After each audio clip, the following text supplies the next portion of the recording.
AFTV, Spurs 2, Arsenal 3. We have won the North London derby. London is still red. Turkish, we got it done. Yeah, we got it done. We got it done, 100%. This was our biggest obstacle, and I'm beaming. I don't care how it ended in terms of them scoring 2 goals in the second half. It was about the 3 points in the end, and that was that, because this was a big one. Yeah. You know, we couldn't afford any more slip-ups, and if there's one team out there that would have loved to have put, you know, the nail in the coffin in terms of our title race, it would have been them. Their fans were, you know, talking a lot of it, you know, leading up to the game, wanting to be that side.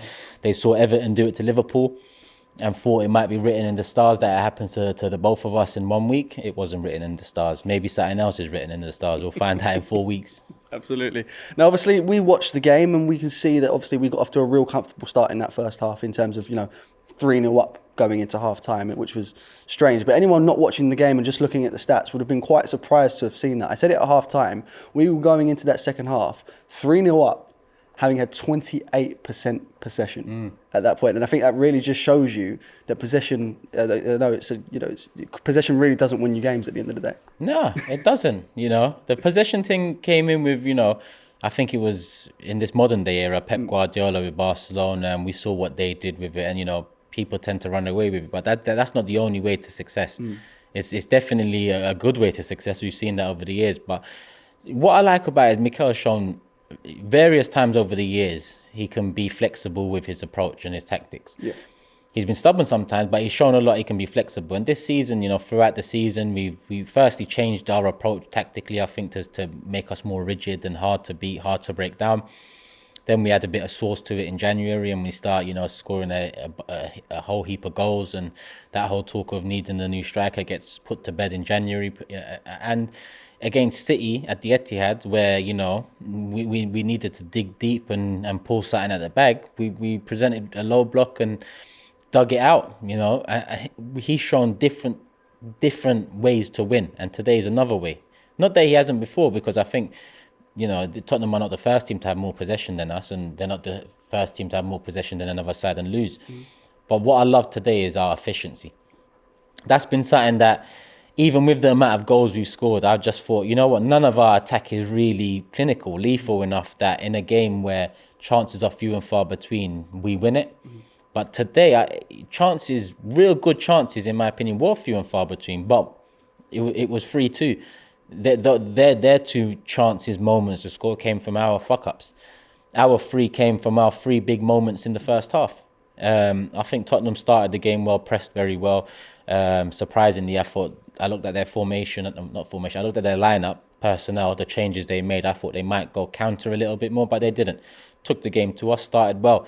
Then there was a moment where Partey dropped the shoulder, shimmied, dropped the Tottenham lad, I forgot who it was, played it to Saka to Odegaard to Havertz, 1-0, but it's disallowed. But at least that was a moment for us to give Tottenham something to think about. And then from that moment, we grew into it a bit more. And a few minutes later, we got our goal. Again, Thomas Partey, a good pass into the box. We win a corner from it. And Saka, good corner. Tomiyasu dueling with Højbjerg. And listen, own goal, we'll take it. Great header. Any which way. It was a difficult angle. He buried it. Yeah. It was a difficult angle. He buried it. But we go 1-0 up, and I'd say it's against the tide. And then Tottenham have their best patch. I think Tottenham's best patch came straight after our first goal. I think they had 10 minutes where Romero had a header just wide. Romero then had a header off the post. And then the Van de Ven goal disallowed just. So by that point, we've both had a goal disallowed, and both rightly so when you look at the images. So that was their best patch. I mean, in the whole game, that was the 10 minutes where it looked most likely they was going to score. Yeah. So we needed something. We even needed to dampen firstly the crowd, and also, you know, the game a little bit by maybe going down, wasting a few minutes. But that's not us. You know, what we did is the best way to counter it, and that's score a goal. I think it was Partey that played it out again, but Havertz for this one. You know, I don't need to wait for Havertz's goal to praise him, because this moment for me was bigger, because he just picked it up in space. You saw Saka's run, and he pulled it off perfectly. You know, we all saw the ball that needed to be played, and he pulled it off perfectly into Saka's run. First touch for Saka into the box, nice feint on his right, into his left, finishes it. Perfect. So I want to big up Havertz in general. Yeah. I might as well do that now because I think anytime he's played well, anytime, in my opinion, he's played well and deserves credit, I've given him credit. Anytime I feel like he hasn't done enough for the expectation or what I, would want of him, I've criticized. But today, Chelsea, recently, this calendar year, he's definitely been more good than he has bad, in my opinion. And this probably was his best 90 minutes for us. Down to right at the very end as well, when we needed to waste some time. He took a touch, went in front of the defender and won us a foul. Little things like that. His touch was on point all game. Yeah, absolutely. Now, this is someone that I looked at Leverkusen and I liked. I thought this guy's going to be a star. Yeah. So it's not always that I've, been a critic of him. It's what I saw at Chelsea and what I saw at, Arsenal early stages and littered here and there throughout. But his touch, that is what I want to see more of from him, because he came in as an attacking player, midfielder or attacker. For me, his touch today, the long balls over, he was bringing them down under pressure, 2-man on him. He was still bringing it down. He was using his body well. And he added that assist and then that goal at the end of the first half, which in the end, you look at it, it won us the game. We needed the 3 goals to win it. And he got the header. Listen, the header, right place, right time, positioned himself well. I want to say Declan Rice, great corner, Ben White. Because those corners are usually collected by the keeper. Yeah. But Ben White, dark arts, I've talked about him before. I'll talk about him again because he was vital for that. 100%. If you watch it again, he was behind the keeper just as Rice is running up for the corner, steps in front of the keeper. The keeper wants to make the run out. It's in the 6-yard box. He can't. Ben White's there. It's not a foul. It's just smart. And Ben White's full of that. That's why I love Ben White. And at 3-0, you think, why, against the grain when you look at it statistically. Yep. But it's about time we had a game where we just finished the chances we had and we was efficient in that final third. Of course, absolutely. And obviously, from that second goal specifically, there was Tottenham could have potentially had 2 calls for a penalty there. Neither were given. Do you think there was a case for either to have been given? We're at the for the second goal, obviously there was the incident on Kulusevski and then the one on Maddison as well. Nah.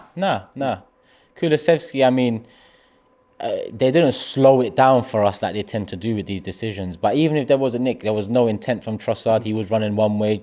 Kulusevski runs maybe across him, you could argue. So if there was, it's still not a penalty for me.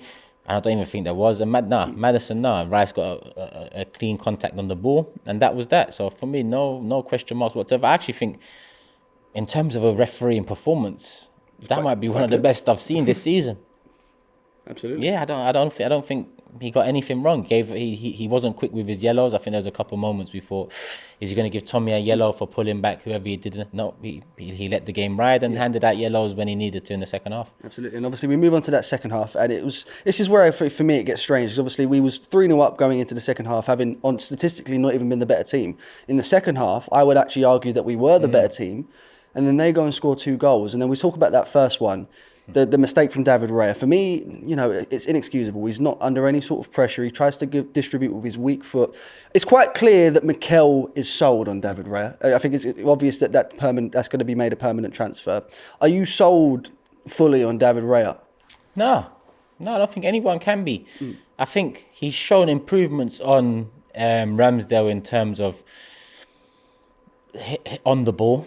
I think he's definitely shown improvements on the ball, marginally, some might say, but it's still improvements nonetheless. But I think overall, we might still need to address that position. I can't lie, it didn't cost us today, but I had flashbacks of Ramsdale, Southampton. When you say address the position, do you mean potentially giving Ramsdale another chance or another goalkeeper maybe? I think Ramsdale's done. Right. I think Ramsdale's done. And I wouldn't be in favour of giving him another chance anyway, because what I'm not happy with Raya about now is the same things that Arteta and us weren't happy about with Ramsdale towards the end of last season. So it's not about that. I think in terms of Ramsdale, I've already moved on from him. I see him being sold in the summer. It is what it is. Raya, I think it was an obligation if certain things were met. So I think that obligation is there. 30 mil or 27, whatever we have left, we have to pay it. Cool. And I guess, he will be our first choice keeper next season. But I do think next season will be big for him, because this season he's had moments. He's had moments where it's just, very, very similar to how Ramsdale had his moments last season. So yes, it didn't cost us, but it needs to be highlighted that he's a very lucky man today because, like you said, second half, we came out the better side. The first 15 minutes or so, we nullified them completely. We had the best couple chances. Havertz again, ball over the top to Saka. Saka probably should have scored, but he done everything right. Low shot, volley, on target. Vicario, great save. Absolutely. Very, very good save from point blank range. That stopped it from being 4-0. The Odegaard into the box. Havertz, we all thought maybe he'd pull out a Van P volley. He didn't. That petered out. So we had the best couple moments in the first 15 minutes, and Raya goes to do something like that, and it's just not acceptable. Of course. And he's one of the experienced people as well by age too, so it didn't cost us, but he needs to be flawless in these last 3 games. Otherwise, listen, I said we might need to address the goalkeeper position in 2025 because he will, have another season for sure. But if he fucks about again in the last 3 games and it does cost us, then I'm sorry, we will need to address it this summer. Absolutely. And obviously that wasn't the only, I say mistake here, but obviously Declan Rice's decision to, essentially kick Ben Davies in the balls for the penalty there. Yeah. Where do you stand on this? Because I think, Laurie had some sympathy for him. He didn't really expect him to be there. But James was a little bit more critical in saying it's his job to know that he's there. So I want to know where you stand on this. Yeah, it's unfortunate, that one, but it's still a mistake. There's no protecting it. I think I'm with James that you've got to be wary, especially in the box. And there was no need to really lash out there. Yeah. It was at the edge. It wasn't really a threat. There was nothing really coming off the back of it, but maybe a header back into the box, which might have resulted in a goal. But he didn't need to do what he did. So as much as, it's a mistake, it's not a mistake akin to the Raya one. Raya's one was a moment of stupidity, madness.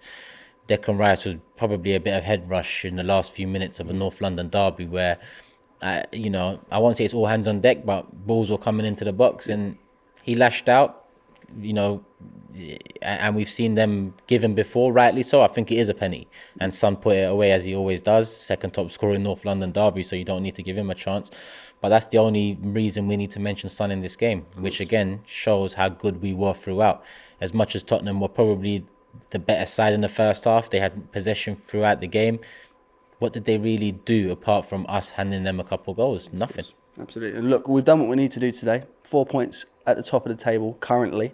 We need Forest to do us a favour, ideally. But, final 3 games of the season, I know you've said in the past that, you don't think it's likely that we're going to get it done. But does today's performance and result change your mind at all? Frank, I said if we win the rest of our games, we win the league. Right. Because I think City will drop points in one. It might be foolish to think that. Liverpool fans might be screaming at the screen now saying, we thought that years ago.